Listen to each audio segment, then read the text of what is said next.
Mga kaswerte, narito ang ating paya at sumada para sa Petsada December 11. Ito po ay araw na Miyerkules. Via STL po tayo at Lotto mga kaswerte. At pwedeng tayaan all nations. So narito po ang ating mga rumble numbers. Ayan po sa taas.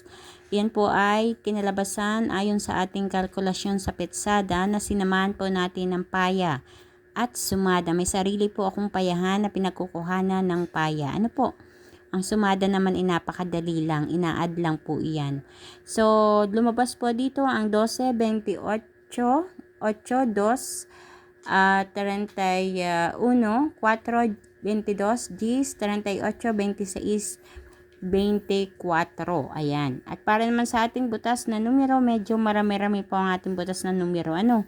So, meron tayong 3, 27, 9, 11, 25, 23. Nasa sa inyo po kung gusto nyo pong kumuha ng number diyan sa butas or ipit na numero. Optional po yan mga kaswerte. Nilalagay ko lang yan dyan para may pagbasihan kayo ng mga numero na gusto nyong tayaan.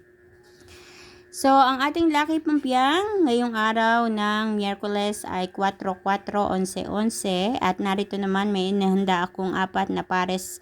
Ito yung tinatawag nating lucky tips pares. Lumalabas din yung lucky tips pares natin sa iba't ibang mga lugar. So, meron tayong 12, 25, 9, 31, 3, 24 at 10, 22. So, ilan lang ito ng mga kaswerte sa mga numerong inyong magiging gabay ngayong araw na Miyerkules. Ngunit kung napanood mo ito na maaga, pwede naman kumuha ka ng numero. Kung halimbawa napanood mo ngayong araw ng Martes, sige lang. Pwede kang kumuha ng numero na pwede mong tayaan ngayong hapon or gabi. Kasi mostly lumalabas in advance ng paya ko ang mga numerong tumatama ngayong araw na ito, araw ng Martes. Kaya inagahan ko po ang pagpopost nito. Mga kaswerte, please don't forget to like my video, to share, or ibahagi natin ang video na ito para mapanood ng iba nating mga kaswerteng mahilig tumaya sa STL at Lotto. Ganun din, huwag kalilimutan na i-follow ang aking Facebook page at YouTube channel na may My OFW Live para updated kayo palagi mga kaswerte sa lahat ng mga ina-upload ko dito na video. Kaya naman, congrats sa mga kaswerte natin na palaging sumusubaybay at nananalo, tumatama mula dito sa mga numerong ipinopost ko everyday. Congrats po sa inyong lahat. Naway may mga kasunod or sunod-sunod pang pagtama para naman pagsapit na Pasko at bagong taon ay may pambili ng panglagay sa hapagkainan. Ayan. At para naman sa mga hindi tumatama, huwag mawawalan ng pag-asa hanggat ikaw ay tumataya. Meron ka pang pag-asa na tumama. Ngunit paalala mga kaswerte, limitahan ng pagtaya. Huwag ubos-ubos biyaya.